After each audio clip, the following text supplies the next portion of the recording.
Mababa ng pila.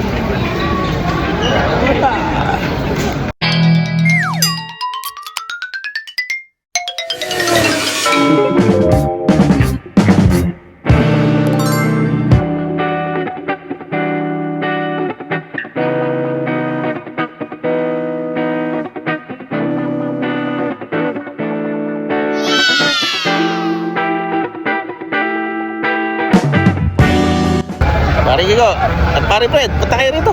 Punta, wala akong kainuman, no? Pre, sunod na kayo rito sa akin. Nandito na ako sa Giligan. Tara. Dito tayo sa MOA, paikot-ikot tayo. Ang galas stress yung ano eh, yung Paddy's Point. Sarap, sarap mag-inom. Sarap mag-relax. Hey!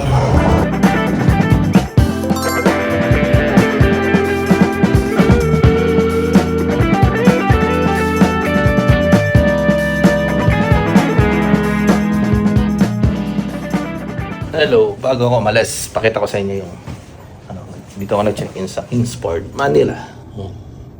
Ayan yung room niya. Ito yung room, simpleng room lang. Tapos maganda yung ano niya, view. City. Ayan. Ayan yung view niya. Ayos ba? Simpleng TV. Ayan. Kwarto. Ayan, room. Ayos naman. Ayos, malinis naman. Okay. Yun, papunta tayo ng ano, Cartimar. Papasyal tayo sa Cartimar, Pasay. Sana wala makakita sa atin. Ganda ng alak dito. Expo Fundador. 87K. Mura lang. Fundador Supremo. Ganda rin yung hotel dito. Ang ganda. Sinakain. Ganda rin. I'm going away. I'm going away. Gone away, and the sun gonna shine on a brand new day.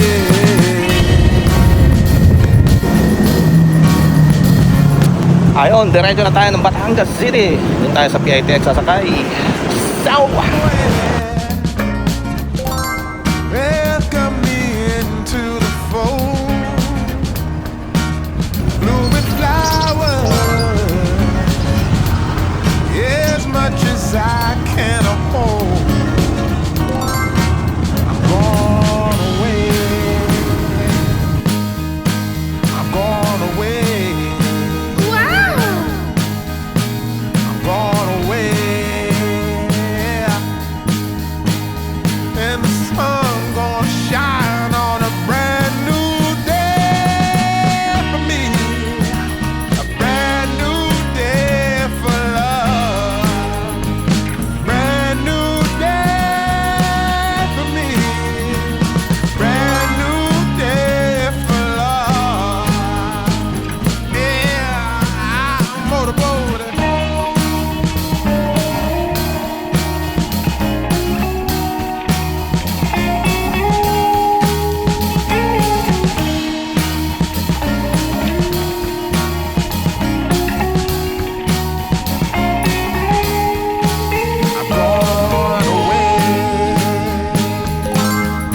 I'm gone away. I'm gone away.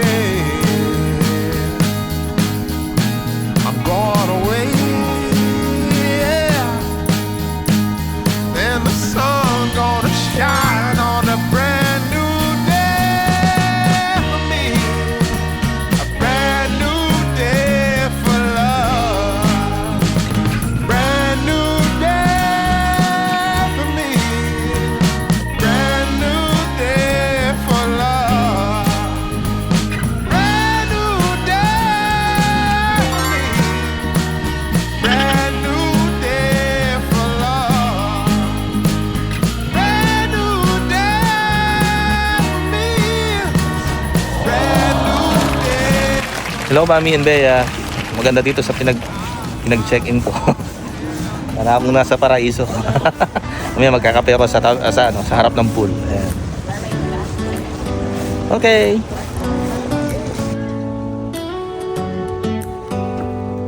Do you hear that? Ayan, nandito tayo ngayon sa Batangas Country Club. Batangas Resort and Country Club. Bigla na itong uwi ko. Usually, hindi ako nakaka-uwi. Magbe-birthday si Nana. Tagal na akong hindi nakakapunta sa birthday niya. Matagal na panahon. Kasi bira lang kami umuwi. Umuwi kami, tuwing December lang. Kaming pamilya. So, parang hindi ako mapakali. Parang gusto ko umuwi. Ngayong karawan ng akin nanay. So, bukas gaganapin yung birthday ni nanay. Hindi ko sinasabi sa kanila na uuwi ako. What? So, ang ginawa ko, gulatin ko na lang sila bukas. Nag-check-in ako dito sa Batangas sa Resorts and Country Club. Maganda pala dito. Maganda dito. May kumpleto, mayroong cafe, may pool, may gym. Para siyang ewan ko sino pamilyar. Pag nasa Singapore ka, may mga doon, may mga chalet house. Parang parehong-pareho ng style. May swimming pool, may mga villa, may mga bungalow. Ang pagkakaiba lang, napansin ko, wala siyang mga barbecue pit. Yung sa Singapore kasi may mga barbecue pit. So, ganun. Ewan ko sa gabi kung tahimik dito. Kasi sa Singapore, pagdating ng 10 o'clock, tahimik na. Wala na maingay. Yung mga restaurant yata dito hanggang 9 o'clock lang. 9:30, mga ganun. Nagtanong ako sa babae doon kanina. Sabi nila hanggang Tapos order yata 9 o'clock sa cafe nila. Pero may mga restaurant din. Siguro ganun din yung oras ng nila, ng Sara. Ayun. Kumakain ako ng ensaymada. Nakakape. Mamaya, maliligo tayo doon. Grabe experience ko kung pauwi. Kabuntik na ako maiwan ng aeroplano. Relax na relax ako sa airport. Pagka check-in ko ng bagay ko, muna ako, kumain ako. Ewan ko ba, iingot-ingot ako. Akala ko, 1:30 yung boarding. Yung pala, yun yung alis. Kumain pa ako sa labas. Kumain pa ako ng mga 1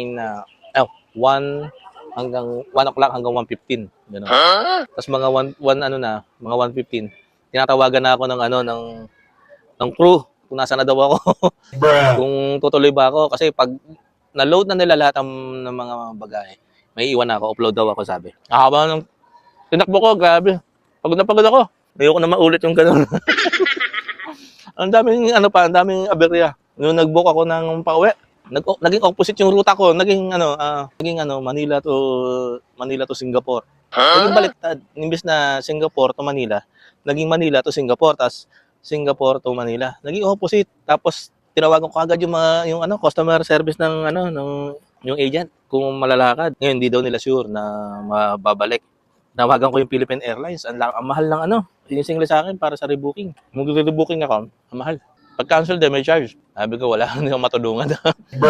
Ang sakit sa puso. Kasi yung ticket, napakamahal. Yung ginawa ko, binunta ko yung agent ko. Tapos sabi nila, hindi naman nila mapapromise na may babalik lahat. Kasi siyempre, may mga charges yun. Buti na lang, maganda yung service nila. Pagtingin ko, nag-email na approve na ibalik. So, ibalik na nila yung pera sa account ko. Swerte. Swerte ko pa rin. Grabe. Marami 1 oras yata ako nakipag-usap sa customer service ng isang airline. Ngayon, buti na lang.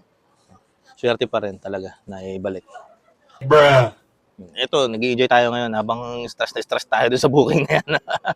Bukas magulat sila. Yun ang mga goal ko, gulatin ko lang talaga sila. Kasi talaga hindi ako umuwi. At birthday na nanay ko, tatay ko. Bihirang-bihira akong umuwi. Tapos bukas, maghahanap ako sana may makita akong bulaklak.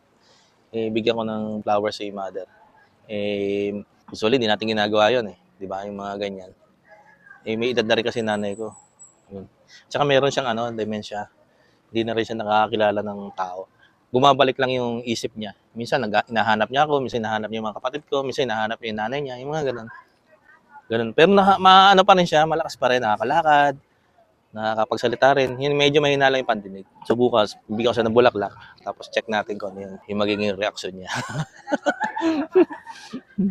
Swimming tayo? Swimming tayo.